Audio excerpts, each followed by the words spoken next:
Thank you for joining me on the Southwest Florida Business Podcast. I'm your host, Chris, and today's episode is going to be a little different. Normally, we bring business owners in here, we interview them, we try to learn about what value they bring to their customers. But today, I'm actually going to do a bit of a recap. And I wanted to do this, one, for myself, so that way I can actually go back, see what I've actually learned from my guests. I mean, one thing that I have noticed about doing this podcast, at least for myself, is I'm a business owner. I started a business about a year ago now. And with this, I actually have the opportunity to talk to business owners in the area to learn about how they actually view their business, how they deliver value to their customers, what their company culture is like, how they view all this stuff. And I'm actually able to take it and apply it to my own business. So I wanted to actually kind of get these ideas out for myself and then put this down so that way anybody that's new to the podcast, that if you're just finding this, you might not know anything about it. You might have seen some of the videos we've been putting out for the past few months, but that's really the essence of it. And so I wanted to recap this because I'm almost viewing this podcast, it's kind of become like an MBA for me, really. It's almost like I'm getting a college education on entrepreneurship or running a business. I mean, I get to really dig into these things that make a business, and I get to take that same stuff and I can go and apply that to my own business as I'm running it, as I'm growing it. And some of the biggest things that I've learned was that by talking to these other people, I actually get to change my mind about what I thought I knew about starting a business, what it actually means to start a business, what it means to run a business, to do it successfully, to focus on customers, to make sure that your product is good, to make sure that what you're communicating to people is clear, why you should use social media, all of these different things. And a lot of it's basic stuff that you could probably hear almost anywhere. You can hear it in an audio book. You can see it on LinkedIn, get a textbook. Maybe you had a class where you,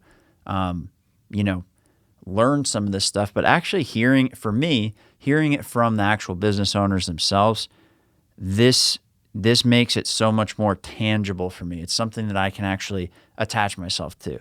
So that's really what the podcast has become for me, in addition to this being a business of mine. So I have Southwest Florida Podcasts. We produce podcasts for businesses. And I noticed when I was trying to sell podcast production services to businesses, I would explain everything that you can do with it. And a lot of people kind of got it, or they didn't understand what I was saying. So I realized that I have to start this podcast so I can do the very thing that I'm trying to sell to people and be able to not just talk the talk, but actually walk the walk. And I mean, the types of things that I've learned from doing this podcast, I want to share in this episode. So let's roll the intro. This is going to be a slightly different episode, but I hope that you enjoy, and give me some feedback. Connect with me on LinkedIn. Find us on Instagram at SWFL Podcasts, and give me some feedback on this episode. I want to know what you think about the solo type episode, if you learned anything, if it made you go back and listen to some old episodes. Just give me some feedback, but otherwise, enjoy this episode. I hope you enjoy this episode. It's just going to be me rambling. But let me know what you think, and we'll go from there.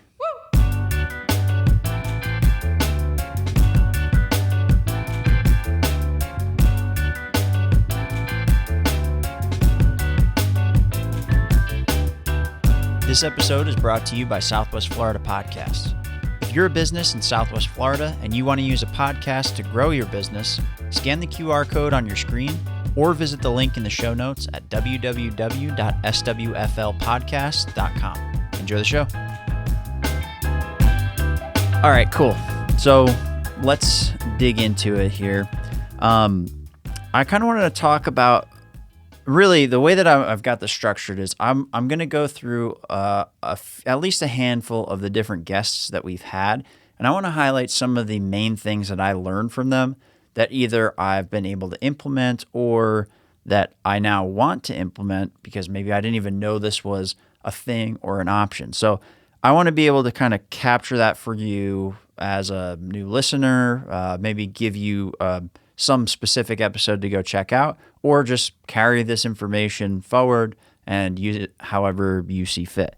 So a couple of things that surprised me about starting a podcast were the amount of opportunities that it did open up. So far I've interviewed 13 people, and I think that this has created 4 pretty decent sized business opportunities for me, where after that conversation ended, I sent them the content that we create. They enjoyed it, and they said, hey, what else can you do? Do you do this, X, Y, Z? Yes, here's what we do. We do X, Y, Z. Here's how we can help. And the podcast has really facilitated those conversations. I mean, like, I get to have people come into this studio, sit down, and I get to talk to them for roughly about an hour. So let's say we have a short interview that's only a half hour long. They're in here. It's maybe 5 to 15 minutes of getting comfortable, getting loose. We're figuring out what we're talking about. Tell me what else about your business. Tell me this. And we start the conversation. Once that's warmed up, we dive into the podcast. I get to learn about what they do. And the way that I try to structure it is I try to highlight the value that they bring to their customers. I mean, getting people to talk about that, they do get pretty excited. Like, I get excited about it, probably to the point where, like, I annoy the shit out of my wife because I'm like, oh my God, we did this thing with the podcast, and then I made this little thing, and then it got a bunch of reactions, and then this thing we created got 5,000 views. And she's like, all right, I get it. It sounds cool, but whatever. So it gives them kind of a chance to nerd out, geek out on some of this stuff. And it's cool because by going through these conversations, I get to learn a ton. And so I'll dive into some of these guests, and then I'll let you know what I've learned and the kind of opportunities that it's created for me. So let's kick it off with Keith Daubmann. So this was episode 2. So Keith is from My Shower Door, My Architectural Glass. And I actually interviewed Keith on another podcast that I do. And so as I was launching this, I said, I got to ask Keith to come on. And of course, like Keith, he's like, hell yeah, man, let's do it. He showed up. I think I asked him to do it, and he came like the next day or 2 days later or something. So shout out to Keith. Thank you very much, sir. I appreciate you coming in. So even though it's episode 2, he was the first person I interviewed. But a couple of things that I really learned from him when I was doing it was, one, that he does extremely well is he knows the importance of highlighting other businesses on social media. So if you follow Keith on Instagram, if you follow him on LinkedIn especially, the way he calls out other businesses, gives them shout outs, lets other people that follow him know about these other businesses, you're putting this goodwill out into the world. You're getting other people aware of this other business, and that can then lead to, other people finding that business. Like Keith posted a perfect example. He posted something about a fitness place called Matterhorn Fit in Bonita. I ended up, because he posted that and said, hey, this guy's a great guy, you should go check out his facility. I said, okay, and I did. And I went in for a session at that place. And that call out led to a conversation, which led to me actually going to that place. So he uses that as a way to actually promote these other businesses. And in turn, just like me and probably all the other people that he's shouted out and helped out in the past, they're excited to help him out. And anytime that something comes up, if I can help him out, I'm excited to do that. So that's one thing that I've definitely learned from Keith, is that if you have this platform that you use to promote yourself 100%, but also promote other businesses and put that goodwill out there in the world, that comes back to you in ways that you don't expect. And it helps those other people out in ways that you probably couldn't expect. And then the next thing that really impressed me, and I hadn't thought of actually doing this, but it's a very cool way of using a social media platform, is to secure raw materials for manufacturing. So they're in the glass industry. COVID, there's tons of shortages on materials, supply chain issues, everything like that.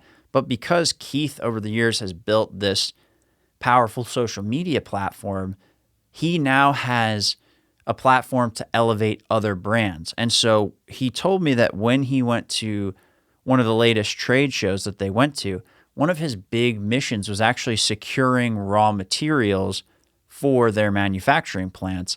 And because he has this platform, he's actually able to go to all the people that he needs to secure those with, create good relationships, but also help promote those businesses. And since he has such a big following, especially in that industry, people see that. People appreciate it. It gets in front of a lot more people than maybe they could do on their own. And in turn, they're much more likely to go, hey, my shower door, my architectural glass, make sure that they get top priority, make sure they get that first shipment. So you really, it's a change in the way that you look at your platform from just being like, oh, I want to post, I want to grow my business, kind of thing, to evolving to a way to actually fortify the manufacturing process of your business. So as you go to build your own, whether you're a single entrepreneur or you're working for a company or in the marketing department, think of it like that. How can you promote your business? How can you get the word out from the owner about what you guys do, and use that as a way to help grow the business in ways that your CEO probably won't know.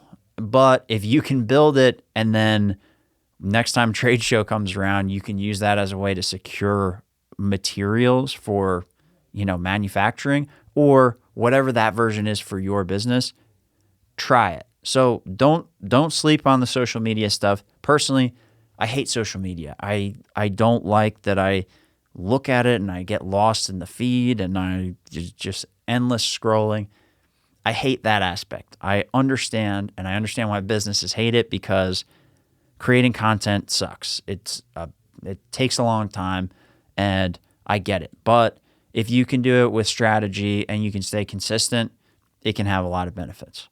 All right. So again, thank you, Keith, for joining me. I appreciate that. And I mean, there's tons of other stuff that he talks about in terms of running businesses and treating your employees well, which you should definitely check out. But I just wanted to highlight those two main things here. So on to the next is Oscar Zumaran from Tecombe. So this was actually episode 1, but he was my second interview. And one of the things that I learned from this that I realized that I'm actually good at, and this kind of changed the format of the show, is that I was able to ask him questions about his business, about how they actually deliver value to their customers. And I say that sentence over and over again, but this is where I really figured that out, because I didn't understand what the business was when I first talked to him. I kind of got it. And even on the interview, you can hear that I'm still learning about what it is. It's a SaaS business in the lending space, and they really help lenders make the move to online and make the move to digital and streamline that process and connect with a bunch of systems. It's very impressive, but I didn't understand it. So by asking questions in that context, I was actually able to better understand it. But then I realized, people can actually talk about this. Like, this is what the sales process is like for these businesses. This is how they view their products. This is what they do. They look at how they can help their customers. So I want to be able to extract that. I always traditionally had a tough time explaining that in my sales process. So I think if I can help people pull that out, that can be valuable to them as my guests. And that was just it was a big learning lesson for me. And again, not tooting my horn, but it did show me what I'm good at, because Oscar, we were talking before, he did not want to come do this. He was nervous about it. He's like, man, the last time I was on a panel, I kind of froze, and then the moderator threw me under the bus and made fun of me on stage, and was like, shit, that's not a good way to to get somebody to open up to share. So I was like, don't worry, I'm not going to do that to you. We'll move this along. I'm with you every step of the way. And actually, I froze during that interview at one point, and I was like, oh shit, I actually froze here. So So it was good. It was a teaching lesson for me because I realized I can actually make people feel comfortable and extract some of the stuff out. So, Oscar, thank you for the opportunity to do that, and thank you for joining me. And then I want to jump to a later episode now. This one was with Inceptus and Cybereason. So on this episode, this is less of a like what I learned in business than more of one of those cool topics that you hear about.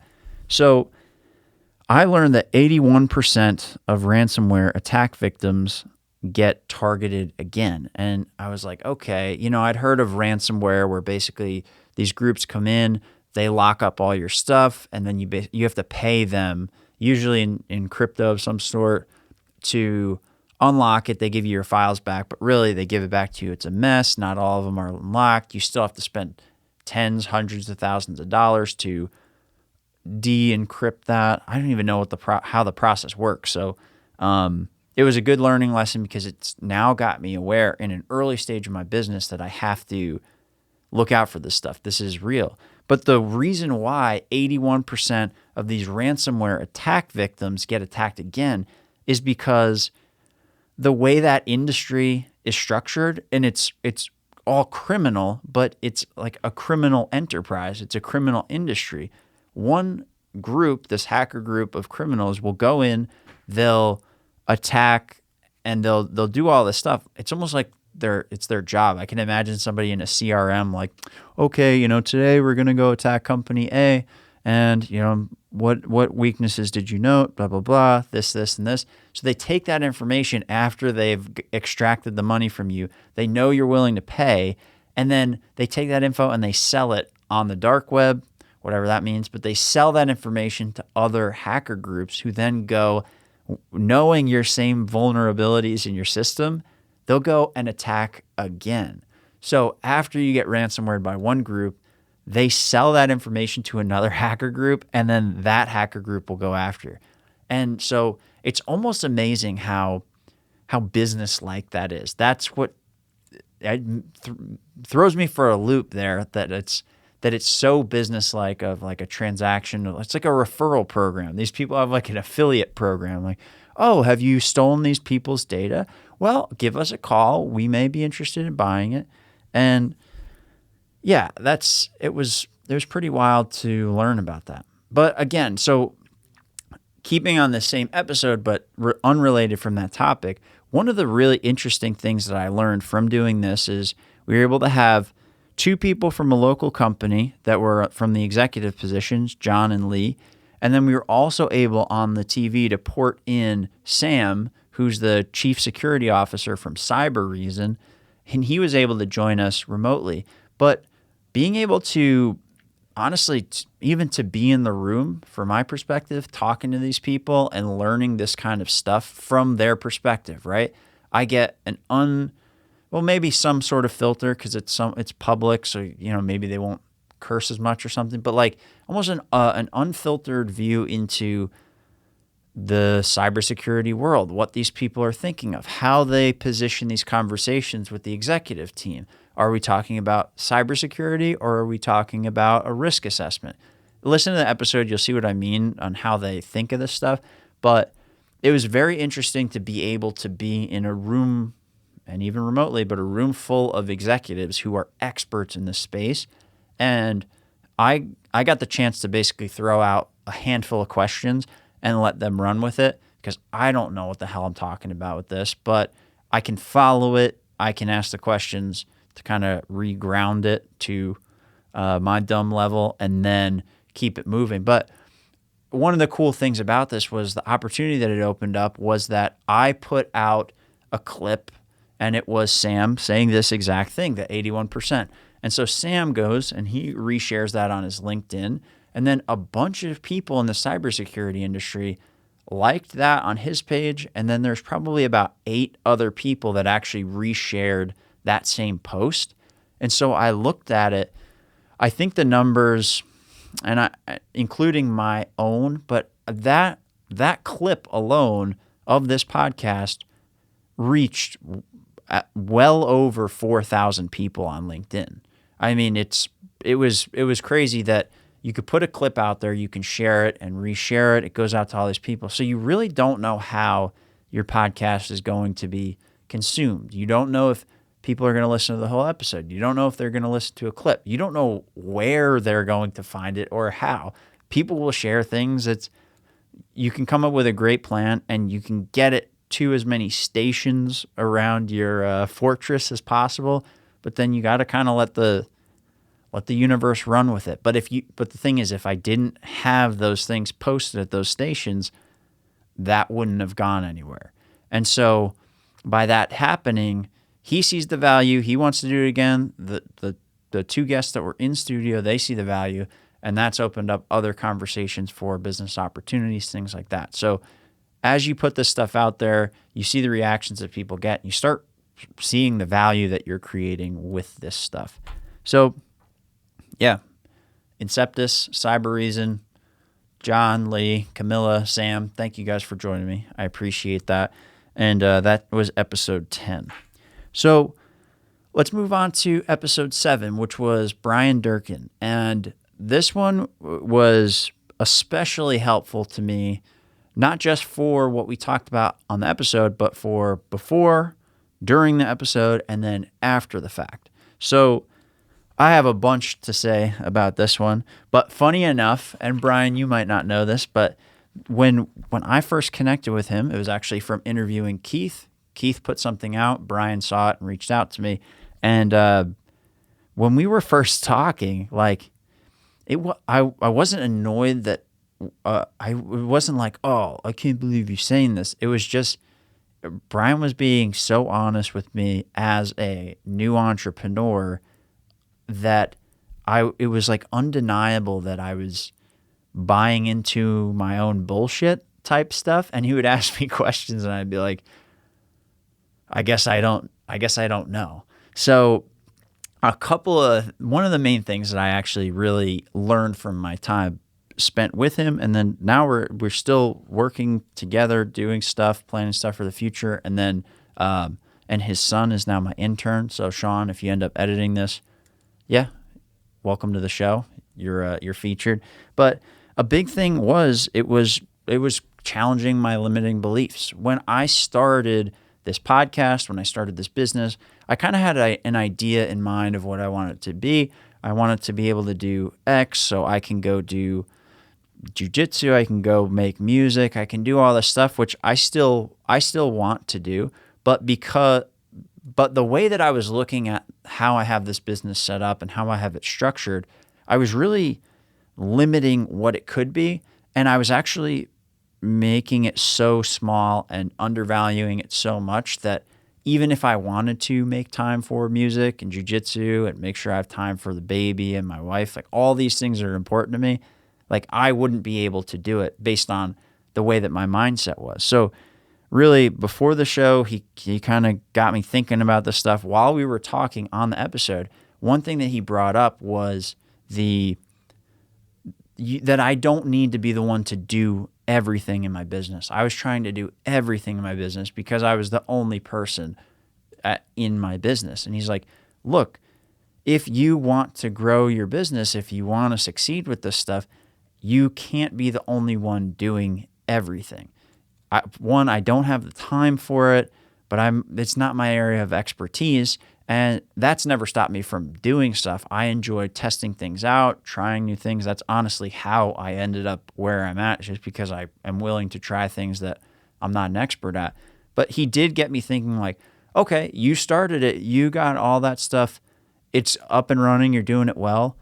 What about getting somebody else to do it? Because one thing that he highlighted is that if you can get somebody else to start working on something, it forces you to have to create a system. If I don't have somebody else, I know what I'm doing for the most part. If I forget something, whatever, I'll go back in, fix it. If I need to teach somebody, I have to create a system if I want it to work effectively.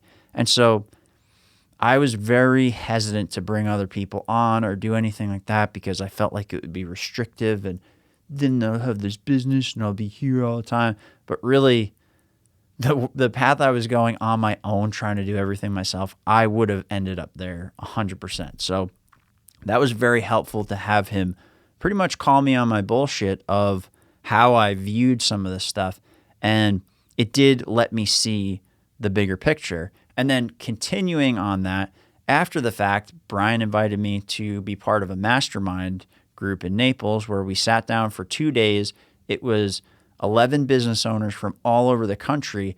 And we each got an hour to go through and do really whatever we want. We can present our business, but the main thing was get feedback on what we're struggling with. And I was able to actually, most valuable was learning from all the other business owners on what they're doing, how they view it, what feedback I can give them. And then by the time it came to mine, Bryan and everybody else there really gave me, some of it was like pretty brutal, but not in a brutal for the sake of brutal. It was like, dude, what are you doing? Why are you doing it this way? Have you thought of doing it this? If you do it that way, you're going to be working 1,000,000 hours and you're not going to really make any money. But if you do it this way, here's an opportunity. And again, it was just another thing that really opened up my possibilities, what I viewed as possible. And that was a huge help. So really in that way, this is, again, just another example of what the podcast can do, is that it does introduce you to people like this who can open up new opportunities. They can introduce you to other people. They can give you an intern for the summer. All kinds of things that you wouldn't necessarily expect.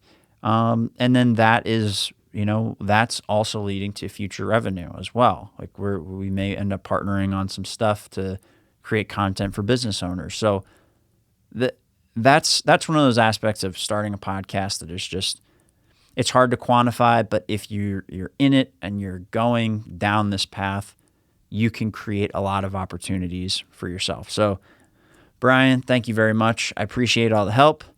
And Sean's doing a good job. I was going to give him some shit on here, but he's actually doing a good job. He's saving me a lot of time. And actually, by having Sean, I've been able to implement some of the things that Bryan has recommended, and we've been systematizing things and streamlining content creation and everything like that. So thank you, Bryan. That's episode 7 if you guys want to check that out. Next is Emily Konopasek.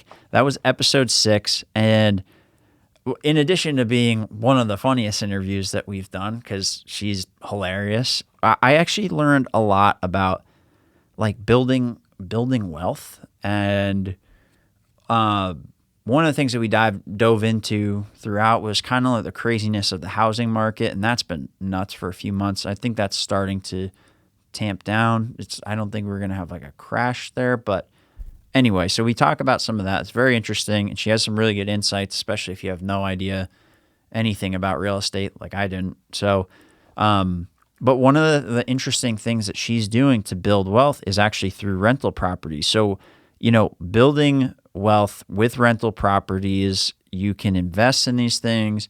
You can actually get revenue while you're building your wealth. So she does some Airbnbs. She's got rental properties. And looking at it that way, it was a big shift in my mind of, everybody kind of wants to like flip a house. I don't know what this fantasy is that everybody has. I have it too, but there's something in my head that I'm like, oh, it'd be awesome to flip a house, you like rip out the floors and do all this stuff. And I just know, based on my inability to do anything around my own house, that I would get like a quarter way through tearing up the floor in the kitchen and just be like, I made a mistake. I don't want to do this. But you're already hundreds of thousands of dollars in. You're going to spend a ton of time and a lot of effort. And with all these shortages and everything and high prices, you probably can work for like 3 months and make like $12,000 or something like that, that's fine, but is that worth the risk? So this was another way of looking at it. And she actually got this idea from some of her successful clients. So she was working with these clients, got them set up with these houses, set them up for rentals. And then she was actually able to look at the numbers and see, okay, what is the opportunity here? And by doing that, she started going down that path.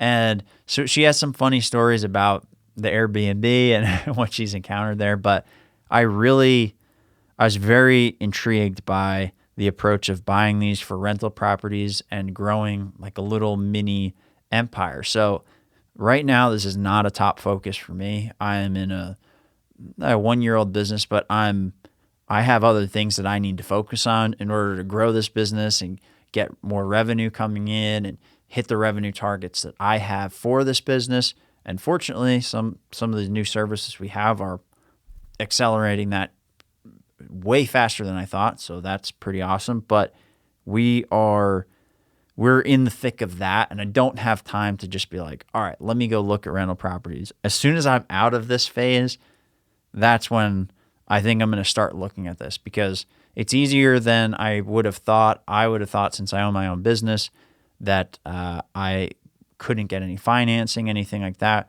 And apparently that's not entirely true. So I'm excited to go back and actually learn from Emily what I'm supposed to do with this. So that is a pretty cool aspect. And one other thing too that I did get from her, and I have used this as self-promotion because I produce podcasts for businesses, but one other thing that she talked about was having a podcast for herself, and actually what impact that's had for her and her clients. So she has clients that listen to her podcast, which is very funny. If you haven't listened to it, it's called the Real Estate Reality Podcast, and they talk about some funny. They got some messed up shit on there, but it's so funny though. Like that, but that's the best part about it, is it's actually real. And so go check that out if you haven't. But by listening to that, you get a real sense of who she is on there, and if her clients are listening to that, they then pass that on to their family members, other people that are thinking of moving down from up north. And it's like, hey, we need a realtor. Who should we go with?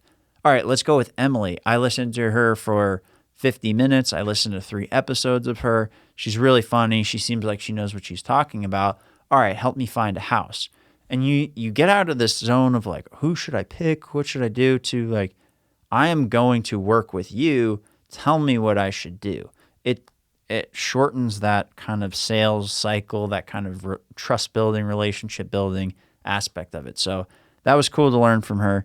That was a great episode. It was super funny. If you want to hear a story about a guy trying to hit on her by going out on her boat and scattering ashes of somebody, I mean, that's a bold move.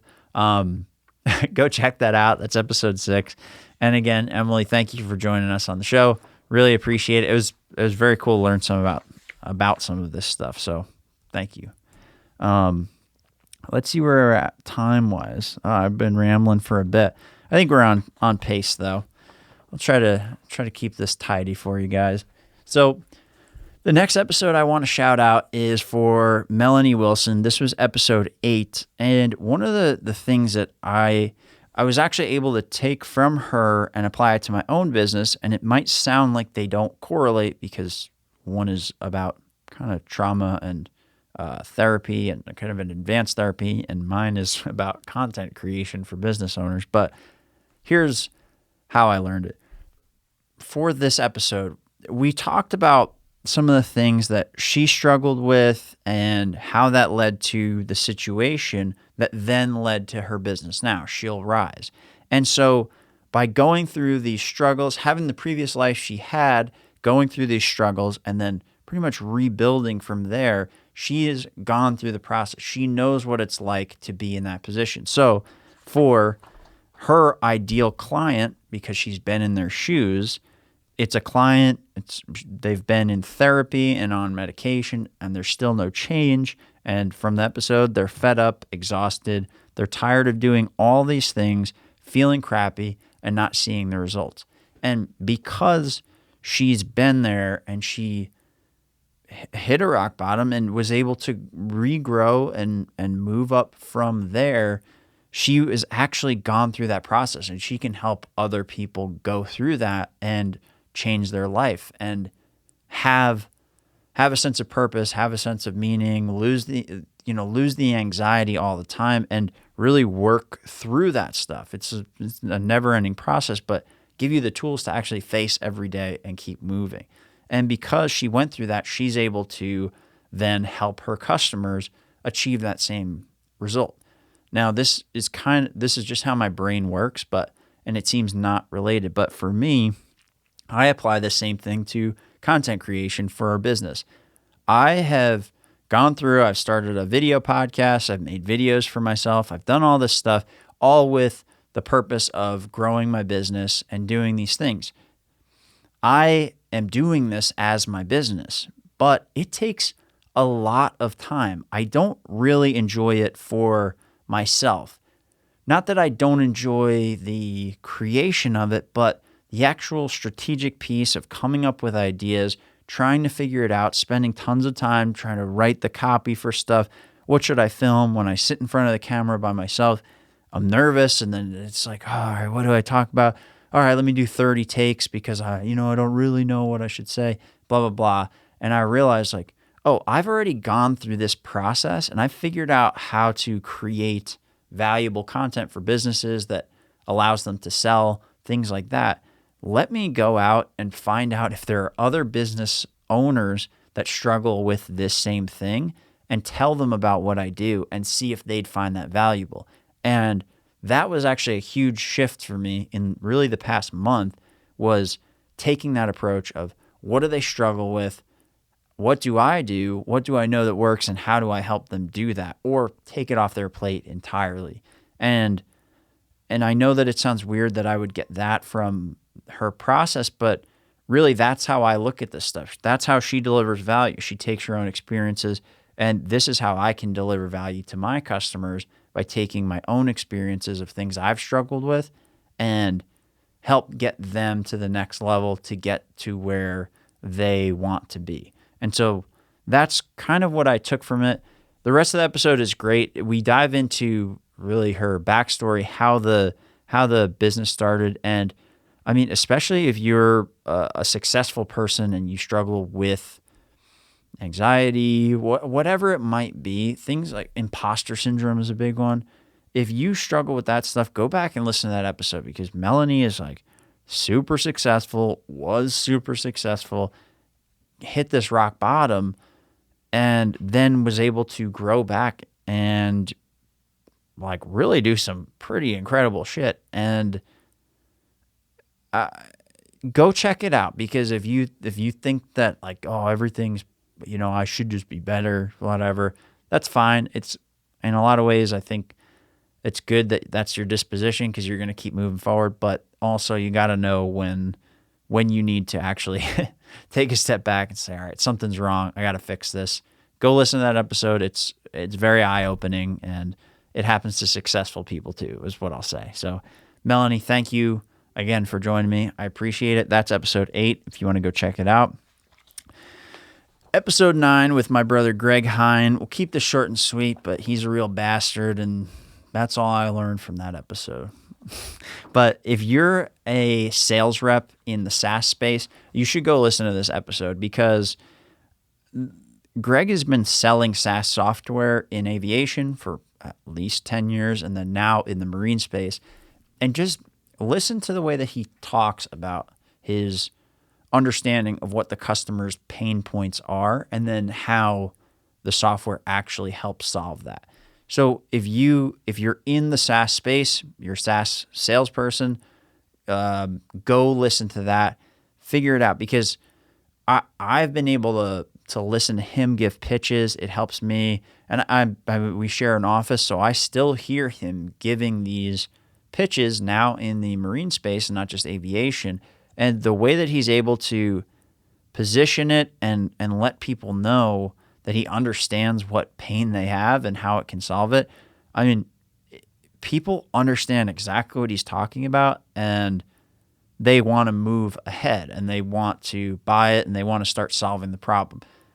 I've learned so much from him in terms of, I'll explain something and I'm very word vomity, and he's like, I don't know what you're saying. Is this what you're saying? I'm like, no, it's this. And he's like, all right, here's how I'd rephrase it. Tell them you do X, Y, and Z, and you'll get this result because X, Y, and Z.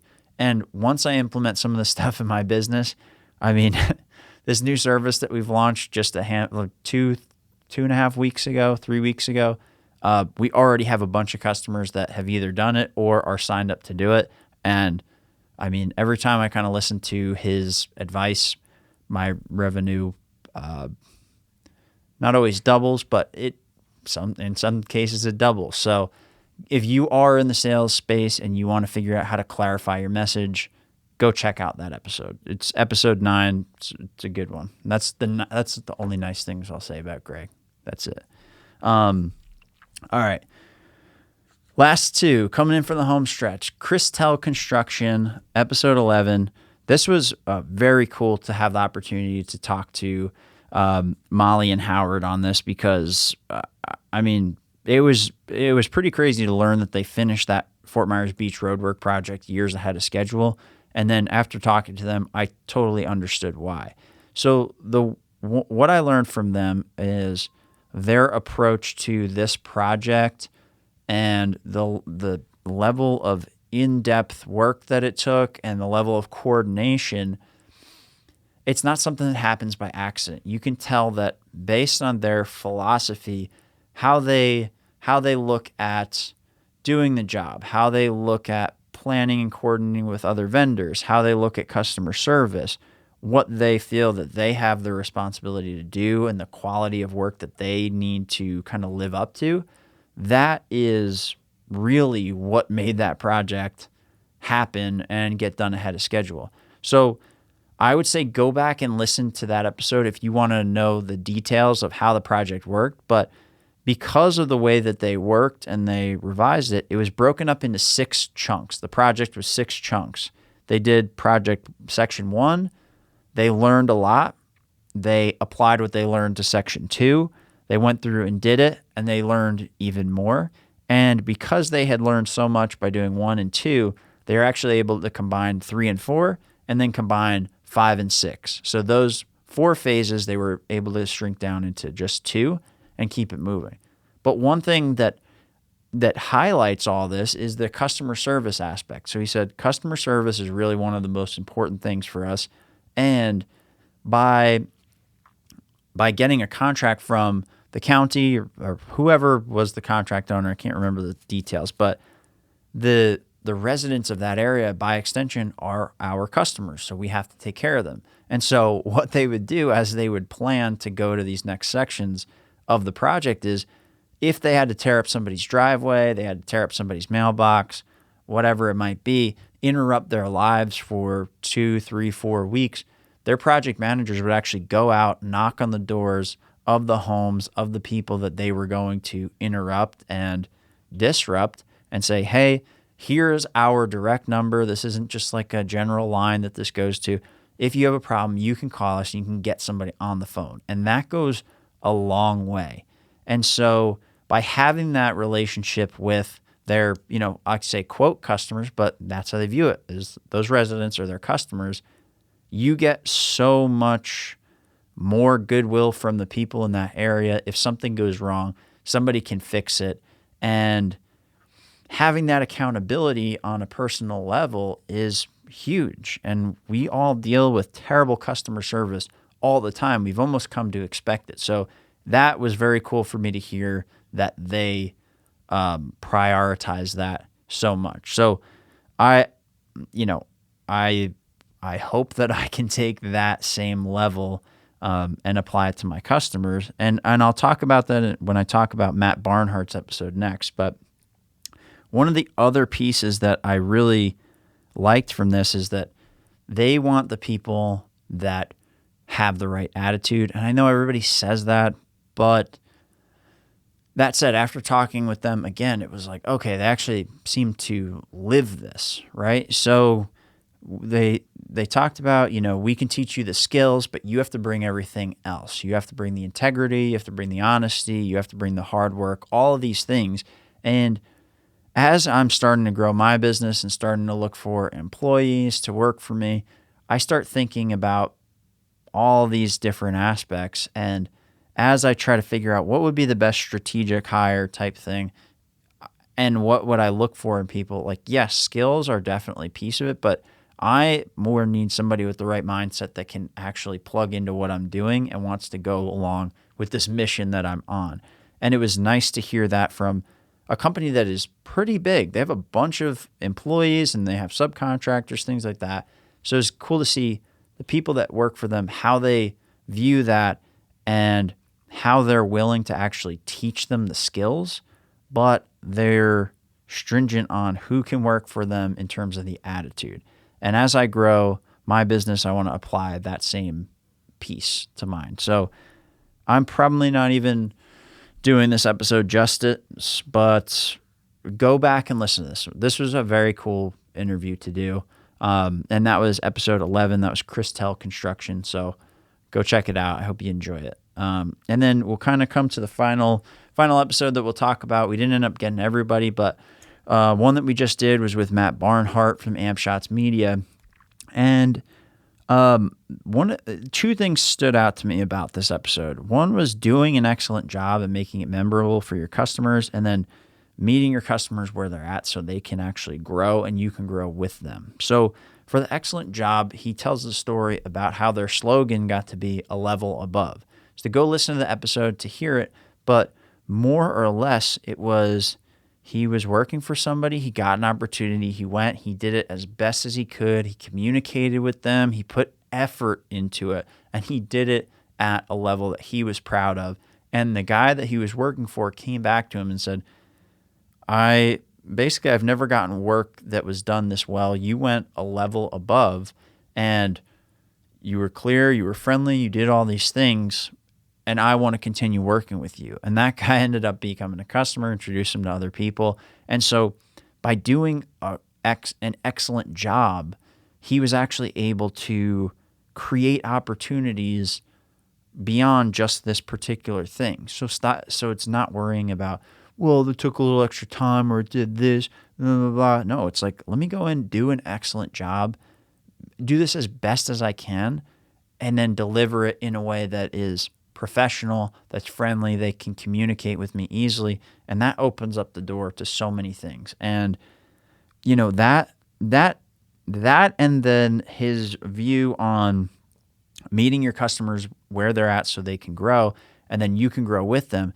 These two things kind of changed my perspective because I've been a little bit selfish when I was starting this, like trying to figure out what are my limitations, what are my restrictions, blah, blah, blah, this, that. And like, it's a good exercise, but at the beginning it's kind of stupid because you stifle yourself. And it's like, all right, I don't want to do a bunch of stuff for free anymore. I'm already past that point, but I also don't want to, cut off my nose to spite my face. So looking at this in a way where he's talking about customers where you do some work and then you can grow with them, I've shifted my perspective to that, especially with this new service that we offer where we do, shameless plug, where we do video interviews for business owners. So we have this podcast and then we do something similar, but we ask 10 questions, give them 10 clips for video, and then give them also 10 Instagram reels that they can use for social media, things like that. Simplify content creation for business owners. And I would normally put like boxes around that, which there's some boxes, but now as I'm talking to prospects and customers that have started with us, my conversation has shifted from like, here's what we do to, hey, here's what we do, but also I know that you're at this point in the business, you're not ready for this bigger package that we have, but let's start here. I want to help you actually create this. I'm going to help you come up with the questions.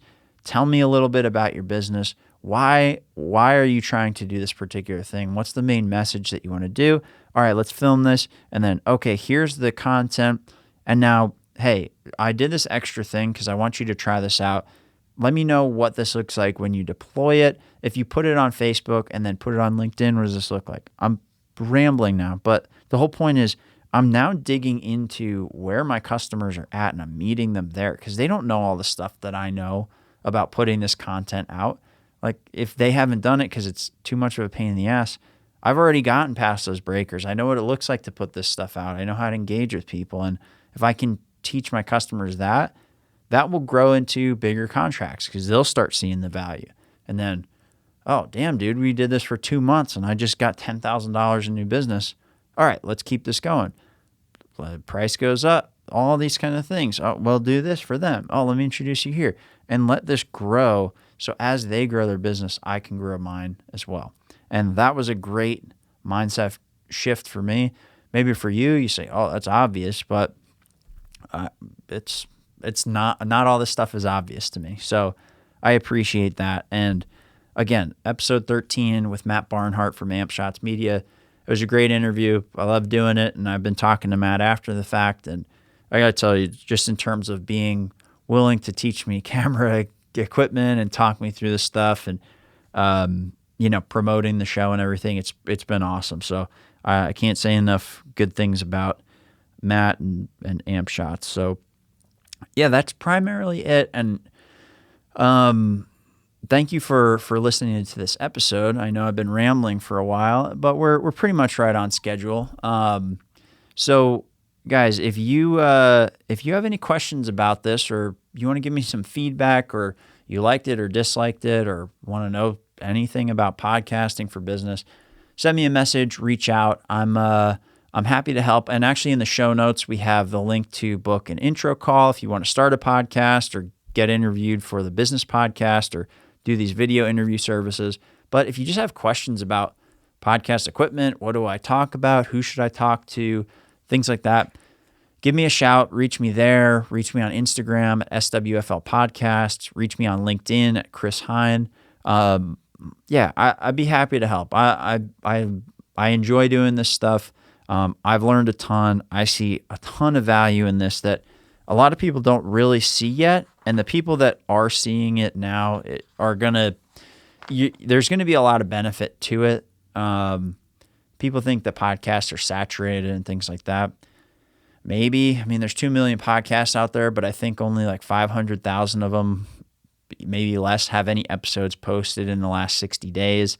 And there's even less number than that actively do this. So that do it consistently. So if you do this, there's a lot of opportunities with it, and you can grow your business pretty significantly in a lot of unexpected ways. So if you want to learn how to do that, just reach out. And God, I'll stop talking now. Jesus. But thank you very much for listening. I really appreciate it. I've learned so much by doing this podcast so far. So thank you to everybody who's been a guest, even if I didn't mention you today. My perspective on what my business is now versus where it was 3 months ago when I really started putting this together it's night and day. So, and thank you everybody for listening. I mean, people have reached out to me on LinkedIn, on Instagram, say, hey, I really like listening to this. I like this episode. I mean, you might not know this, but that means a ton to me. So I appreciate anybody listening consistently and giving feedback. If you want to say something, but if you do want to say something or let me know or give me feedback, good or bad, or like, hey, you should do this, please reach out. I love that stuff. You're not bothering me. It's nothing like that. So I hope you enjoyed this episode, and we will be back next week with another guest.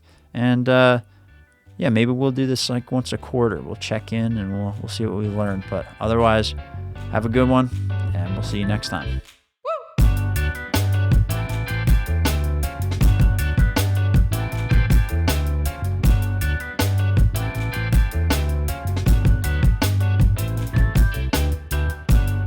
This episode is brought to you by Southwest Florida Podcast. If you're a business in Southwest Florida and you want to use a podcast to grow your business, scan the QR code on your screen or visit the link in the show notes at www.swflpodcast.com.